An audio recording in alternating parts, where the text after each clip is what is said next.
And namaste, I'm Yonika Infotainment and welcome to the brand new episode of the Startup Show, which is a proud presentation of AIC SMU TBI Foundation, that is an Atal Incubation Center, Sikkim University Technology Business Incubation Foundation, located at SMIT Majitad nearby Rampu. And the show has been powered by the Sikkim Chronicle. र आज पनि यो brand new episode मा हामीसँग एकजना promising entrepreneur हुनुहुन्छ जसको startup को नाम रहेको छ Agapi, which is basically a wellness, in fact wellness sector मा उहाँले काम गरिरहनु भएको छ.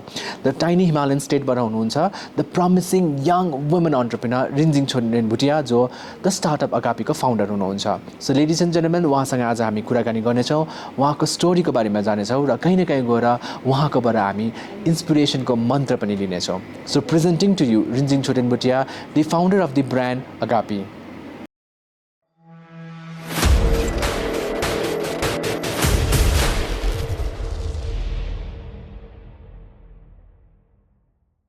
So Rinzing, first of all, welcome to the Startup Show. Thank you for having me. So let's talk about straight to the point.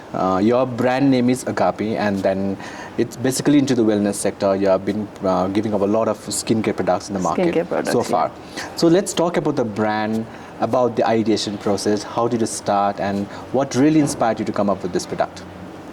Now, Agapi is a very small skincare brand, and I started this brand way back in 2019 when the pandemic was just, starting. And then initially when I started, it was, I wouldn't say hobby. I always wanted to try natural products for my skin, and also I have 2 little boys, so I wanted, I didn't want to use a lot of chemical infused products for them. That's how I started making natural soaps. And so it led from one thing to another. Initially it started with soaps, and now I have a lot of other products like scrubs and cream, lotion. I mean, you name it, it's there. So it's been a, how do I put it now? And it's been a very slow journey, but a process. Like instead of throwing everything in one phase, I've taken it really slow, one product at a time. So every season I come up with one product, and then maybe next season another one. So I keep adding. Sounds really interesting, because you have been like trying to discover a lot of good things, basically, which is completely natural, right? Exactly. So that's the USP I particularly like to point it out. So, but like you are not professionally trained into all this stuff and all, what you're doing it right now. So kindly talk about your background as well. What has been your background, and then what really inspired you, apart from you've been telling like you wanted to use a lot of home products or ingredients from home to make a product as such, like, so what has been the inspiration for the idea, in fact? The idea has always been there. Like I said, I've always, even at home, I would, make my own masks and clays, creams and lotion. Never thought about it because I thought it was very technical. But now I know it is not, as technical as it looks. And but when I initially started, it was one of my cousins who dragged me to this beautiful retreat, which is in Goru Bathang, called the Petrico. So that's where I started my journey, I would say, because that's where I first learned how to make natural soap. Because for me, initially, soap was just a soap. I mean, I didn't know how to differentiate between a melt and pour soap and natural soap, or a luxury soap, as you say it. But yeah, so basically, Shweta, who's the owner of Petrico, introduced me to the soap making and skincare product making journey. So what is your background? I just want the viewers to know about it. Yeah, so I've lived I did my schooling in Kidikhang and then PNG and my college from Calcutta Jadavpur University. But I've worked throughout in Delhi. I've worked with corporates. I was with a Japanese firm as well, an automobile company. And so though I didn't have any technical background, it was just a matter of time. Like, you know, I picked up things easily. I was doing stuff which an engineer would do. So during that process, I realized you don't actually need a degree to learn something. You know, Absolutely. it is more on the job. You learn it when you are doing things. True. So skincare also, that's how I started. I mean, initially I thought I would maybe have to go to a special school to learn how to make creams and lotion, but I think it has a lot to do with your passion. If you're really interested in it, then you can find your own space and your own learning space, basically. And I had a lot of really strong people in my corner who would always support me, whether it came to material, providing me with material, providing with information as to where I can get my sources. And I've tried to, in all of my products, I've tried to use a lot of natural ingredients which are available within our vicinity. Like recently I had this beautiful opportunity to train like almost 25 to 30 women in Kabi. So from them I learned that you know, in and around my home there were like so many herbs and plants which could be used in soap making or even making balms or creams. So that's how Sounds really interesting, but I'm sure because you said that you started from 2019 and it's already 2022 right now. It's been years now. But I'm sure there were challenges and difficulties when you started. So I want you to highlight about that because I'm sure your story will inspire a lot of viewers who is watching this exclusive interview. So talk about that as well. A lot of challenges in the sense, I mean, my principle, I did not want to burden the planet with waste like the toxic, you know, materials that we use on a daily basis like plastic. So from the initial start, I was very adamant. Since I'm a very environmentally conscious person, I wanted to, like even when I brought my products in the market, I wanted to make products which did not have which did not carry any toxicity, you know. Like I wanted to refrain from using plastics in any form, whether it came to packaging or whether it came to transportation. So that's been the most challenging aspect of my entire journey. So because when you're using a plastic, everything gets easier. Like when you're packing it, it gets easier because it's not messy. The moment the soaps are packed, if you're using a plastic packaging, the moisture is intact and you don't need to worry much about it. Like even in transportation, if you're if you've actually used my products, you'll see that all my packaging, I don't use like a single plastic. Though it's a struggle because everything, when it comes to costing also, everything goes up. When you're not using plastic, you'll have to end up with an alternative like use glass jars or aluminium dabbas which are not easily available, and you end up paying more. But it gives me by the end of the day, it gives me the satisfaction that okay, I'm not burdening the planet with more junk, you know. So I guess you have a lot of USP in your brand because you are talking about like your products are completely, natural based. In fact, you have used a lot of home based ingredients as such or whatever is available around. And apart from that, you are completely out of, you're away from plastic. Absolutely. So you're basically using the reusable products as such. I used cloth, I used glass jars, though, when it comes to transportation, a lot of products goes out of Sikkim. So when it comes to transportation, there's a lot of breakage because of mishandling or manhandling. But then, I've kind of stuck to it. I've managed to work my way around it, and it costs me a little extra, but it's manageable. I know. I mean, like your story sounds very inspiring and motivated because, like, you are a mother, of course, and mother then, of two. Mother of two, and then entrepreneurship, and that too from the state of Sikkim. Because why I'm telling that too from the state of Sikkim, because we're very skeptical about entrepreneurship because we tend to always believe that we really need to go for a government job. This is what the mindset that we all have around. But still existing amidst those mindset, you have come up with this venture of yours called Agapi. So congratulations for that. Thank you so much. And now let's talk about the challenges that you've already said, like, okay, those were the challenges and all, like, but how are you trying to, because when it comes to finances, That's another major challenge because to believe in a dream, passion, and then also start an entrepreneurship, the finances will play a very pivotal role. And I'm sure yours is a bootstrap. So let's talk about the challenges, particularly to the finances. How did you get into the brand, and how did you grow in terms of getting finances and starting a brand? So, like you clearly mentioned, it's a bootstrap project. So, fortunately, I have not, taken any loans so far. And I think how I did it was I did not start big. It was like a very small investment, which was like almost negligible. I started with only soap. That did not require much investment. It was my money, whatever I had, I put in there. And after that, it's been on a rotation basis.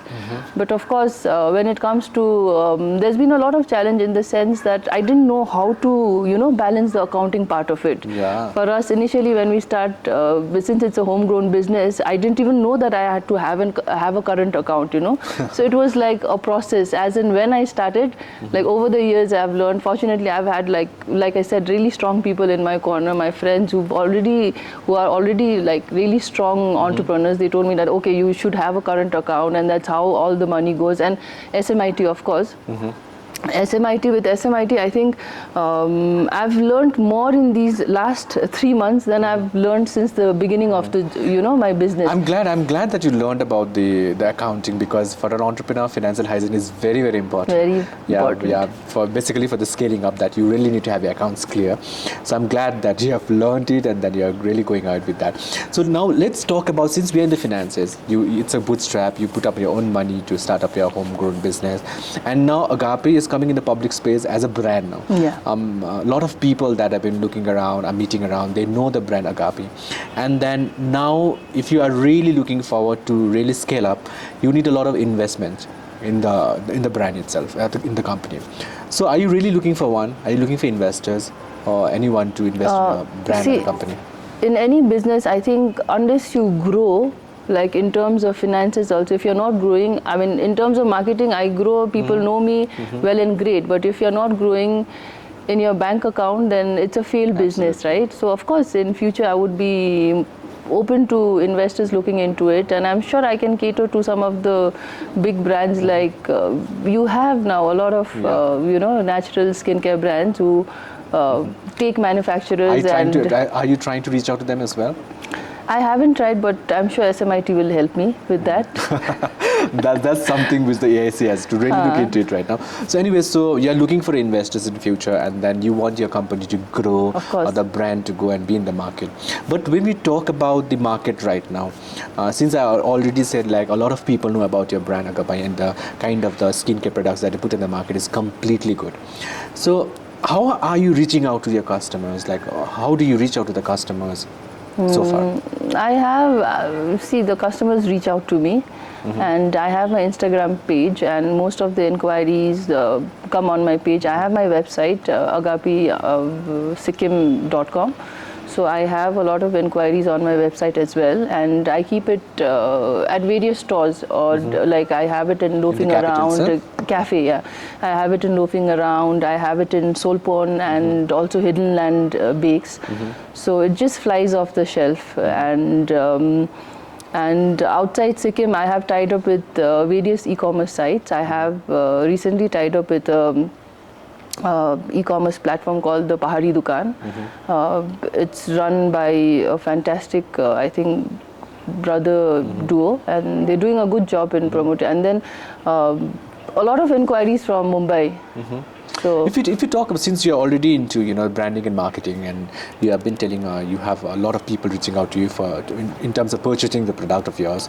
So if you talk about numbers, I don't want you to provide the entire facts, but like if you talk about numbers, like what is the sales in numbers? How much a product do you sell in a month or a year? So since my products are mostly catered to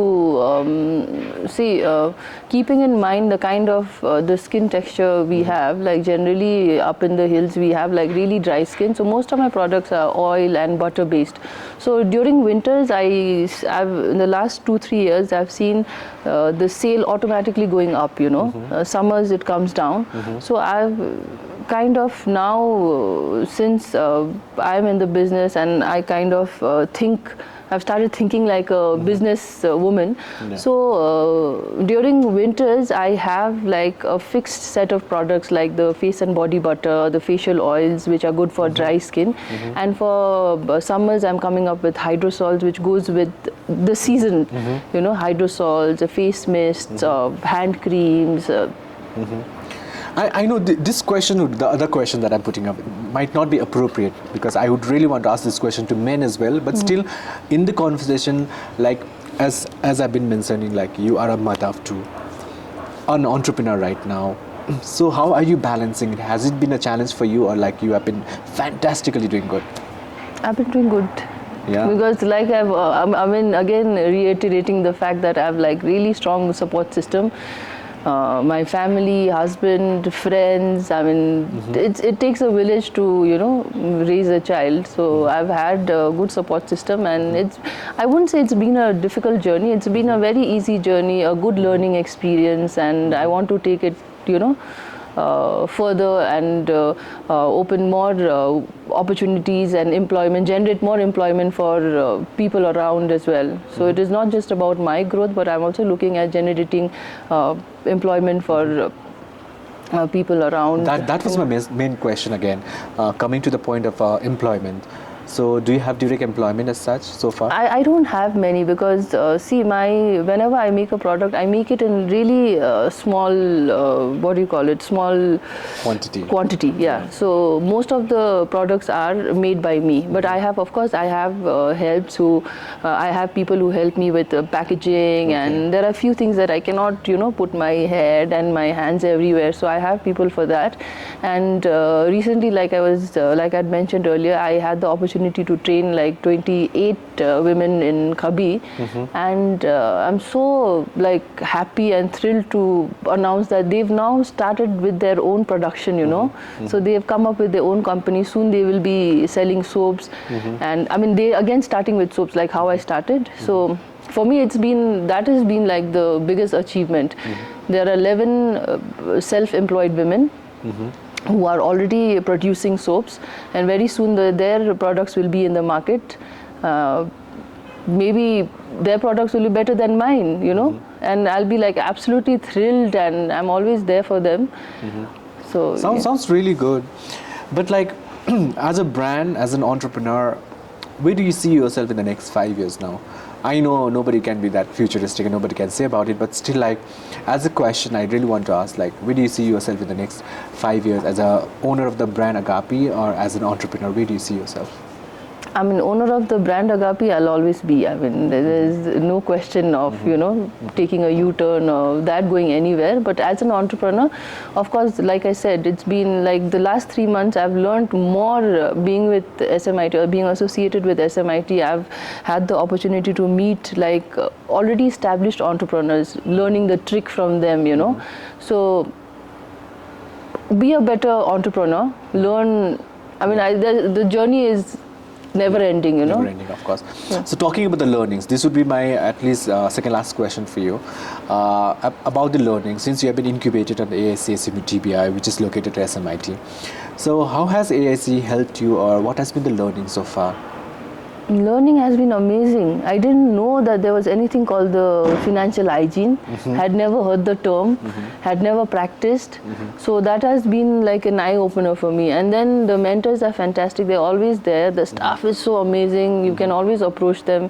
Like for any problem, like whether it is some maybe even like the minute you know, problem that you face, like maybe you don't know that you need to have a disclaimer. So somebody is always there to guide you that, oh, hello, you need to have a disclaimer, because if not, then you might have a, you know, legal issue in the future. So it's been an amazing journey, and I'm really looking forward to learning more from them and meeting amazing entrepreneurs. And of course, you are actually, when you are a part of AIC, means you get into the network. Exactly. The network which will really help you grow and nurture.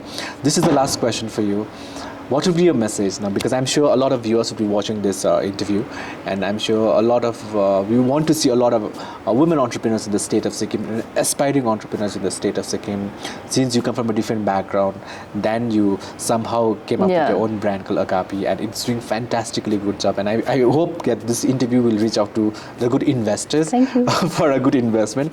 So what would be a message to the people who are watching this interview, and basically to the entrepreneurs? My message would be like, take one step at a time. Patience is the key. Don't rush. Make mistakes. You learn from making mistakes, because my journey has been a trial and error journey. I make mistakes, and then it has always opened doors for me. And help each other. Especially, it's so important for women to, instead of stepping on each other, just pulling each other up and come up with a community. Is very important. To be in the ecosystem and help each other. Absolutely. It will take you, far. Yeah. So thank you, Rinzing. Thank you for joining into the conversation, and thank you for being in the Startup Show. Thank you so much for having me today. So anyways, so उहाँ हुनुहुन्थ्यो, in fact जति पनि viewers of Sikkim chronicle हुनुहुन्छ, उहाँ हुनुहुन्थ्यो Rinzing Chhoden Bhutia, who is the founder of the startup known as the Agapi. उहाँको ब्रान्डको नामै अगापी छ, र she is basically making products which are skin care products, होइन, कम्प्लिटली नेचुरल बेस्ड हो. र उहाँले अर्को युएसपी चाहिँ उहाँको चाहिँ she does not use plastic. She basically uses a lot of reusable products and all, होइन, for packaging and stuff. So the journey seems to be fantastic, and a promising women entrepreneur from the state of Sikkim. So यस्तै अन्य एपिसोड्समा हामी फेरि पनि यस्तै अन्टरप्रेन्योर्ससँग हामी बात गर्नेछौँ, कुरा गर्नेछौँ, र उहाँको स्टोरिजको बारेमा लिएर इनफ्याक्ट तपाईँहरूको अगाडि राखेर तपाईँलाई इन्सपायर गर्ने काम पनि गर्नेछौँ. र उहाँको ब्रान्ड जो अगापी रहेको छ, त्यो अगापीको कम्प्लिट लिङ्कहरू अथवा जति पनि सोसियल मिडिया ह्यान्डल्सको लिङ्कहरू हामी माथि पोस्टमा दिनेछौँ. अवश्य पनि तपाईँले त्यो भिजिट गर्नुहोस्, and just go through the entire products that she has been making so far from the tiny Himalayan state of Sikkim. Thank you for watching.